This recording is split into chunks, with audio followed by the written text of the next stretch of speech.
আসসালামু আলাইকুম, সকলকে আমন্ত্রণ আনন্দ টিভি রাতের সংবাদে আপনাদের সঙ্গে আছি আমি মোস্তফা কামাল। তো রংপুরে পলিথিন ব্যাগ উৎপাদন, গুদামজাতকরণ ও বিক্রয় কার্যক্রম প্রতিরোধে র্যাব 13 ও পরিবেশ অধিদপ্তরের সহযোগিতায় জেলা প্রশাসনের মোবাইল কোর্ট পরিচালিত হয়।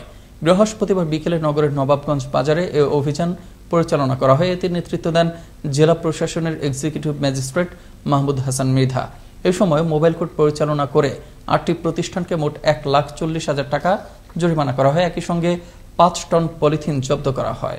নবাবগঞ্জ বাজারে আমরা পলিথিন বিরোধী যে অভিযান সেটা পরিচালনা করলাম। পরিবেশ রক্ষার জন্য পলিথিনটা আমাদেরকে প্রতিরোধ করতেই হবে। সেই প্রেক্ষিতে আজকের এই অভিযানে আমরা মোট 8টি প্রতিষ্ঠানকে সর্বমোট 1,40,000 টাকা জরিমানা করেছি। ব্রাহ্মণবাড়িয়ায় স্বামীর নিক্ষিপ্ত এসিডে স্ত্রী ও শাশুড়ি দগ্ধ হয়েছেন। শুক্রবার দুপুরে আখাউড়া উপজেলার তন্তর ভাটিমাটা গ্রামে এ ঘটনা ঘটে। এসিড দগ্ধ চন্দনা রানী পাল ও তার মা পুতুল রানীকে জেলা সদর হাসপাতালে চিকিৎসা দেওয়া হচ্ছে। এসিড দগ্ধ গৃহবধূর স্বজনরা জানান, স্বামীর নির্যাতন সইতে না পেরে 1 বছর আগে ওই গৃহবধূ বাবার বাড়ি চলে আসে। শুক্রবার দুপুরে স্বামী আনন্দ পাল শ্বশুর বাড়িতে এসে স্ত্রীকে নিয়ে যেতে চায়।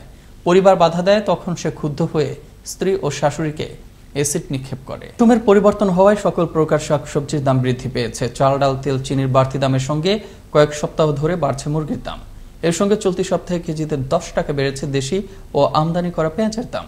লাগাতার নিত্য প্রয়োজনীয় পণ্যের দাম বৃদ্ধিতে বিপাকে পড়েছেন ক্রেতারা। বিস্তারিত মৌসুমিয়ার প্রতিবেদনে ক্যামেরায় ছিলেন শাহিন রেজা। মৌসুমের পরিবর্তন হওয়ায় রাজধানীর বাজারগুলোতে সকল প্রকার শাক ও সবজির দাম বৃদ্ধি অব্যাহত রয়েছে। পেঁয়াজ ও আলুর দাম কিছুটা কম থাকলেও বৃদ্ধি পেয়েছে ভোজ্য তেল। সপ্তাহের ব্যবধানে সকল প্রকার মাছের দাম স্বাভাবিক থাকলেও বেড়েছে পোলট্রি, লেয়ার, পাকিস্তানি কক মুরগির দাম। মুরগি কেজি প্রতি 160 টাকা থেকে 165 টাকায় বিক্রি হচ্ছে। গরু ও খাসির মাংসের দাম স্বাভাবিক রয়েছে। কেজি প্রতি ডিফারেন্স তো প্রায় 100 টাকা। তো এখন এভাবে হলে আমরা স্বল্প আয়ের মানুষ, চাকরিজীবী মানুষ, আমরা চলবো কিভাবে? আমরা যারা মধ্যবিত্ত পরিবারে এই আয় দিয়ে আমাদের এরকম দাম দিয়ে চলতে আমাদের অনেক সমস্যা হয়।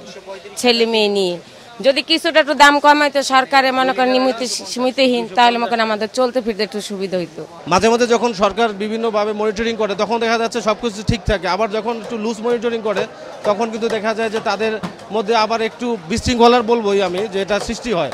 এদিকে রমজানকে সামনে রেখে বাজারে চিনি, তেল, আটা, ময়দার দাম বৃদ্ধি অব্যাহত রয়েছে।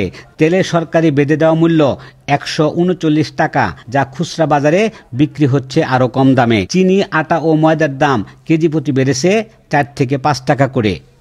139 টাকা দিচ্ছে সরকারি রেট, কিন্তু আগের মাল তো এখন 130-35 টাকা বিক্রি হইতেছে। কারণ ওটা পুরান নতুন মাল না আসা পর্যন্ত ওই রেটে যাবে না মনে হয়।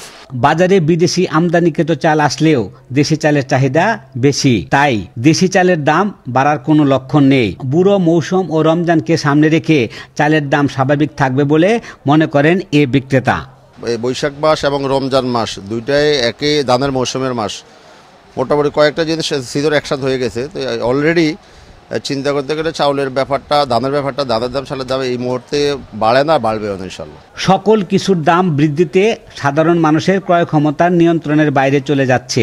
নিম্ন আয়ের মানুষ যাতে সহনীয় মূল্যে দ্রব্য ক্রয় করতে পারে সেই দিকে খেয়াল রেখে সরকারি বাজেট ঘোষণা ও রোজাকে সামনে রেখে এখন থেকেই বাজারের ভারসাম্য বজায় রাখতে কাজ করবে সরকার, এমনটাই প্রত্যাশা ক্রেতা সাধারণের।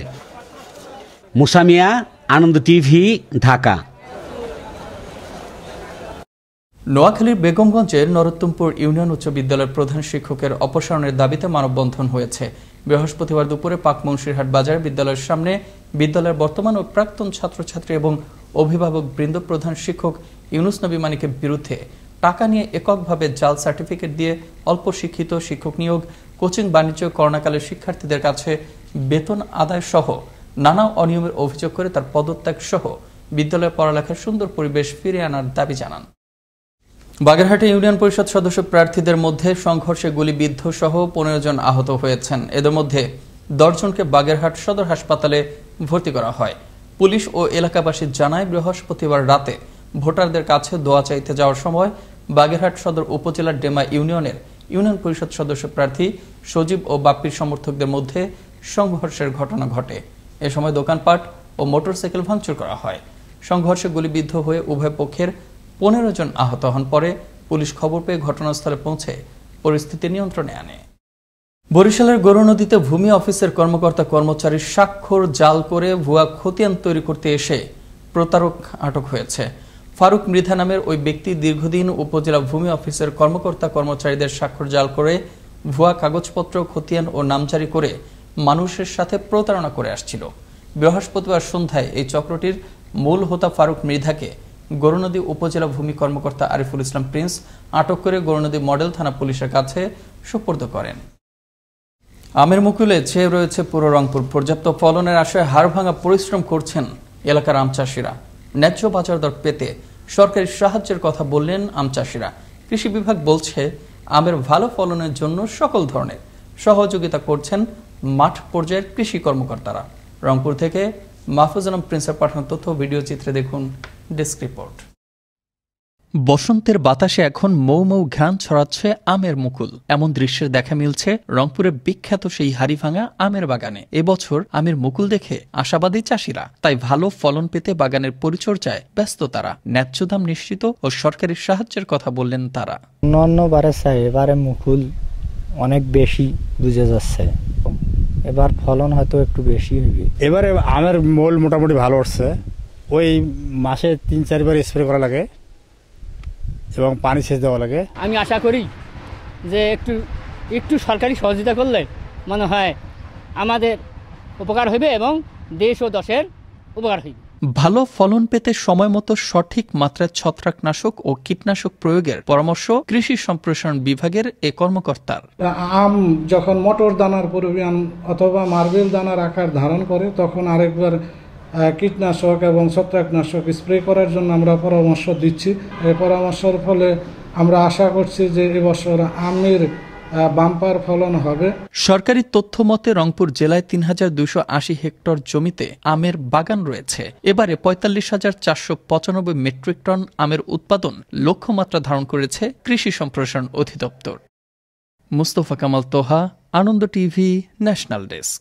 এই ছিল এখনকার মতো আনন্দ টিভির সর্বশেষ সংবাদ এবং বিনোদন। সবার আগে দেখতে ভিজিট করুন www.facebook.com/anandtvbd এই পেজে। ধন্যবাদ সবাইকে, শুভরাত্রি।